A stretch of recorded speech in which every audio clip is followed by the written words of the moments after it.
C ഈ സ്റ്റോക്കുകളൊക്കെ തന്നെയും റിസൾട്ടിൻ്റെ ബേസിലോ പെർഫോമൻസിൻ്റെ ബേസിലോ ഉള്ള സ്റ്റോക്കുകളല്ല. ഇതൊക്കെ വളരെ നീഷായിട്ടുള്ള ഒരു സെഗ്മെൻറ്റ് വർക്ക് ചെയ്യുന്ന സ്റ്റോക്കുകളാണ്. ഒരു പക്ഷേ നാളത്തെ എന്താ പറയണ്ടേ സ്മോൾ ക്യാപ്പിൽ നിന്ന് മിഡ് ക്യാപ്പും മിഡ് ക്യാപ്പിൽ നിന്ന് ലാർജ് ക്യാപ്പ് ആകാൻ സാധ്യതയുള്ള സ്റ്റോക്കുകളാണ് ഫ്യൂച്ചറിലേക്ക് ശരിക്കും. നമ്മൾ ഇന്ന് കാണുന്ന പല ലാർജ് ക്യാപ്പുകളും ഒരു കാലത്ത് സ്മോൾ ക്യാപ്പുകളായിരുന്നു. അവിടെ നിന്ന് അത് മിഡ് ക്യാപ്പായിട്ട് അവിടെ നിന്നാണ് ലാർജ് ക്യാപ്പായിട്ട് മാറിയിട്ടുള്ളത് ശരിക്കും.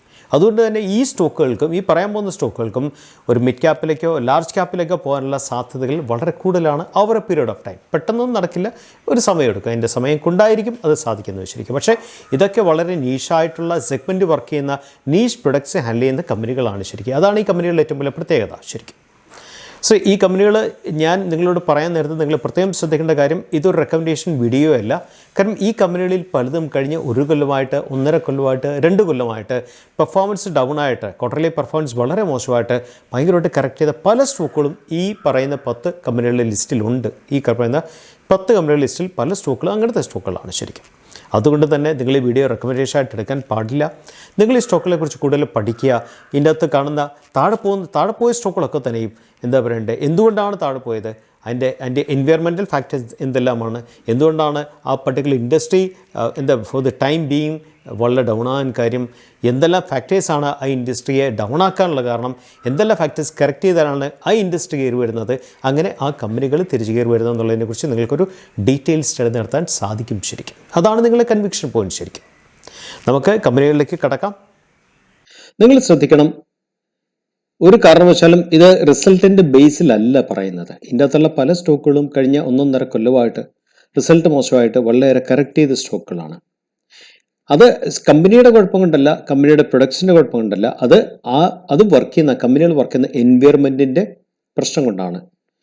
പല എൻവയറമെൻറ്റ്സും ഈ കഴിഞ്ഞ 2 കൊല്ലം കൊണ്ട് വളരെ മോശമായിരുന്നു കമ്പനികൾക്ക് മുന്നോട്ട് പോകാനായിട്ട്. പ്രൊഡക്ട്സിൻ്റെ ഡിമാൻഡ് ഇല്ലായ്മ, അതുപോലെ തന്നെ പ്രൊഡക്ട്സ് ഫേസ് ചെയ്ത ഹ്യൂജ് റോ മെറ്റീരിയൽ എസ്കലേഷൻ, അതുപോലെ തന്നെ ട്രാൻസ്പോർട്ടേഷൻ എക്സ്പെൻസിൻ്റെ ഇഷ്യൂ, ക്രൂഡ് ഓയിലിൻ്റെ ഇൻസ്റ്റെബിലിറ്റി, ഇതൊക്കെ ധാരാളം കമ്പനികളുടെ പെർഫോമൻസിനെയും പ്രൊഡക്ട്സിനെയും ബാധിച്ചിട്ടുണ്ട്. അതുകൊണ്ടൊന്നും ഈ കമ്പനികൾ ഇൻ ജനറൽ എന്താ പറയേണ്ടത് നമ്മൾ നോക്കുമ്പോൾ മോശമാണെന്ന് ഒരിക്കലും പറയാൻ സാധിക്കത്തില്ല. എല്ലാ കയറ്റത്തിനും ഒരു ഇറക്കമുണ്ട്, എല്ലാ ഇറക്കത്തിനും ഒരു കയറ്റമുണ്ട് ശരിക്കും. എൻവയറമെൻറ്റ് ബെറ്റർ ആകുമ്പോൾ ഈ കമ്പനികളൊക്കെ തന്നെ തിരിച്ചു കയറാനുള്ള സാധ്യത വളരെ കൂടുതലാണ് ശരിക്കും. എന്ന് ബെറ്റർ ആകും എന്നുള്ളതിനെ കുറിച്ച് നമുക്ക് മുൻകൂട്ടി നിശ്ചയങ്ങളൊന്നുമില്ല. പക്ഷേ നമ്മൾ എന്താ പറയേണ്ടത് മാക്രോ അനാലിസിസ് അക്രോസ് വേൾഡിൽ നടക്കുന്ന മാറ്റങ്ങളെക്കുറിച്ച് നമ്മൾ ശ്രദ്ധിച്ചുകൊണ്ടിരിക്കുക ശരിക്കും. ഫസ്റ്റ് കമ്പനി റൈമണ്ട്സ് ആണ്. മുഖപുര വേണ്ടാത്ത കമ്പനിയാണ് ശരിക്കും. കഴിഞ്ഞ ക്വാർട്ടേഴ്സിലായിട്ട് ബെസ്റ്റ് പെർഫോമൻസ് കാഴ്ചവെച്ച കമ്പനിയാണ് കോവിഡിന് ശേഷം. അവരുടെ കംപ്ലീറ്റ് ഡെപ്റ്റ് അവർ എന്താ പറയേണ്ടത് ബാങ്കിൽ കൊടുക്കുന്നതിനെ കുറിച്ചിട്ടുള്ള പ്ലാൻ അവർ ഓൾറെഡി ഈ കഴിഞ്ഞ റിസൾട്ട് സമയത്ത് അവർ ഡിക്ലെയർ ചെയ്യുന്നു. എക്സലന്റ് വിഷൻ, എന്താ പറയണ്ടേ ഫാന്റാസ്റ്റിക് ഗ്രോത്ത് ഓപ്പർച്യൂണിറ്റിയുള്ള കമ്പനിയാണ് റൈമണ്ട്സ്. നിങ്ങൾ ശ്രദ്ധിക്കണം, ഈ 10 കമ്പനികളും ഒരു റെക്കമെൻഡേഷനെ അല്ല ശരിക്കും. പക്ഷേ 10 കമ്പനികളെയും നാളെ ഒരു കാലത്ത് ഈ 10 കമ്പനികളും ഒരു സ്മോൾ ക്യാപ്പിൽ നിന്നും ലാർജ് ക്യാപ്പ് എന്താ പറയുക മിഡ് ക്യാപ്പിലേക്കും ലാർജ് ക്യാപ്പിലേക്കും പോകാൻ സാധ്യതയുള്ള കമ്പനികളാണ്. Over A period of time, may be 5 year, may be 10 year, timing നമുക്ക് പറയാൻ സാധിക്കത്തില്ല. പക്ഷേ ഈ കമ്പനികളൊക്കെ തന്നെ അങ്ങനത്തെ പ്രതീക്ഷ നമുക്ക് തീർച്ചയായും തരുന്നുണ്ട് ശരിക്കും. ആപ്കോടെക്സ് ഇൻഡസ്ട്രീസ് ആണ് അടുത്ത കമ്പനി. ഏഷ്യൻ പെയിന്റ്സിന്റെ സ്പോൺ ഓഫ് ഡിവിഷനാണ് ശരിക്കും. ഏഷ്യൻ പെയിന്റ്സിൽ നിന്നും വിട്ടുമാറിയ ഡിവിഷനാണ് ഇത്. ധാരാളം എന്താ പറയണ്ടേ സിന്തസിസ് ലാക്ടെക്സും സിന്തറ്റിക് റബ്ബറും പ്രൊഡ്യൂസ് ചെയ്യുന്ന കമ്പനിയാണ്. കമ്പനി ഇപ്പം മെറ്റീരിയൽ ലാക്ടെക്സിലേക്ക് കടക്കാൻ പോവുകയാണ് ശരിക്കും. എക്സലന്റ് ROC ആണ്, എക്സലന്റ് ROE ആണ് കമ്പനിക്ക്, ആൻഡ് ബ്യൂട്ടിഫുൾ ബെഗ് ആണ് ശരിക്കും. ഒരു ഭാവിയിലേക്ക് ഈ കമ്പനി വളർന്നു വരും എന്ന് നമുക്ക് പ്രതീക്ഷിക്കാം ശരിക്കും. അടുത്ത കമ്പനി ശ്രദ്ധ കോർപ്പാണ്. Asset light exporter of agro chemicals ആണ്. Technical grade and formulations and conveyor belts ഉണ്ട്, റബ്ബർ ബെൽറ്റ്സ് ഉണ്ട്, ഷീറ്റ്സ് ഉണ്ട്, ഡൈസ് ഉണ്ട്, ഇന്റർമീഡിയറ്റ്സ് ഉണ്ട് ശരിക്കും. റിട്ടേൺ ഓൺ ക്യാപിറ്റൽ എംപ്ലോയിഡ് എന്ന് പറയുന്നത് 26.2ഉം റിട്ടേൺ ഓൺ ഇക്വിറ്റി എന്ന് പറയുന്നത് 19.7ഉമാണ് ഈ കമ്പനിക്ക്. പെഗ് റേഷ്യോ വിത്തിൻ ലിമിറ്റ് ആണ്, 1.08 ഉള്ളൂ.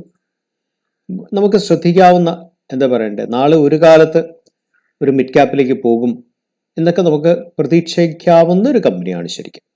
ഇത് ഞാൻ പറഞ്ഞില്ല, ഇതൊന്നും റിസൾട്ട് ബേസ്ഡ് പറയുന്ന സംഗതിയല്ല. ഇതൊക്കെ നീഷായിട്ട് ഉള്ള പൊസിഷൻസ് ഹോൾഡ് ചെയ്യുന്ന കമ്പനീസ് മാത്രമാണ് ശരിക്കും. അടുത്തത് PSP പ്രോജക്റ്റ് ആണ് ശരിക്കും.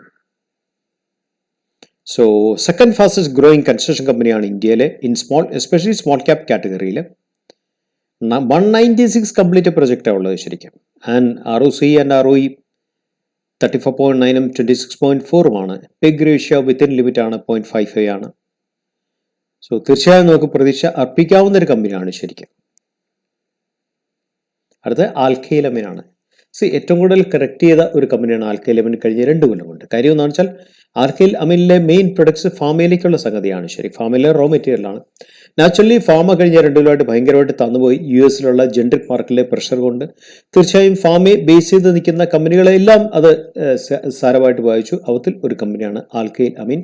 ശ്രദ്ധിക്കണം, അമീൻസ് ബിസിനസ്സിലെ ഇൻഡിസ്പ്യൂട്ടഡ് ലീഡറാണ് ആൽക്കൈൽ അമീൻ. അപ്പോൾ ഫാമ തിരിച്ചു വരുന്ന ഒരു സമയത്ത് ഈ കമ്പനികൾക്ക് തിരിച്ചു വരാനുള്ള സാധ്യത വളരെ കൂടുതലാണ് ശരിക്കും.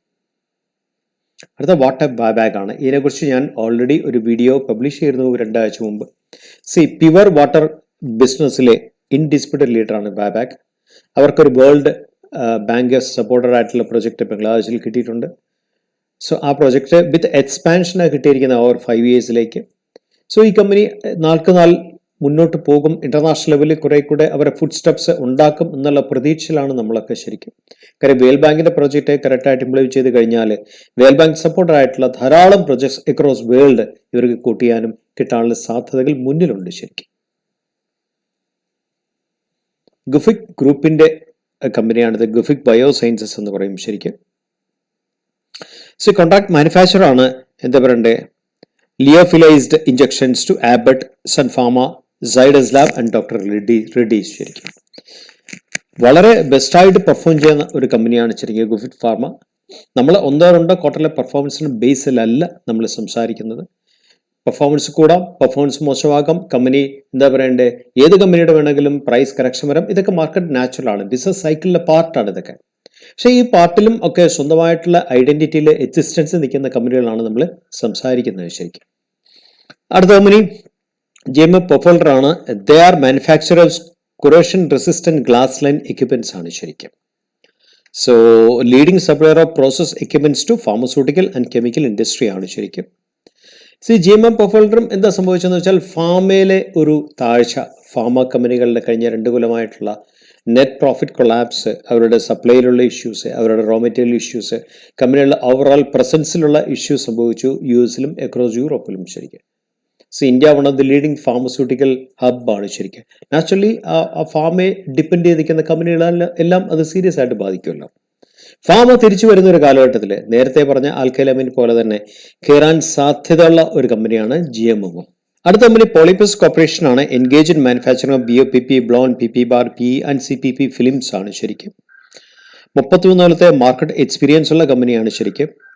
അവർക്ക് 6 മാനുഫാക്ചറിംഗ് ഫെസിലിറ്റി ഉണ്ട് 5 കൺട്രീസിലായിട്ട് ശരിക്കും. Multiple warehouses and liaison office across the world. ഈ കമ്പനി നിങ്ങൾ ശ്രദ്ധിക്കണം, പോളിപ്ലക്സ് എന്ന് പറയുന്നത് leading global PET film manufacture ആണ് ശരിക്കും.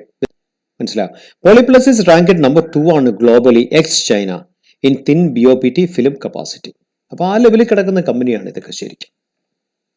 അടുത്ത കമ്പനി ടിൻ പ്ലേറ്റ് ആണ്. അടുത്ത കമ്പനി ടിൻ പ്ലേറ്റ് എന്ന കമ്പനി നിങ്ങൾ തീർച്ചയായും കേട്ട് കാണും.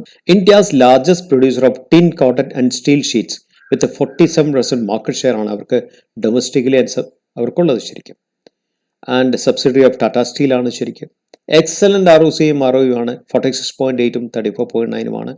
ഫെന്റാസ്റ്റിക് പെഗ് റേഷ്യോ 0.25 ആണ് പെഗ് റേഷ്യോ എന്ന് പറയുന്ന ഈ കമ്പനിക്ക്.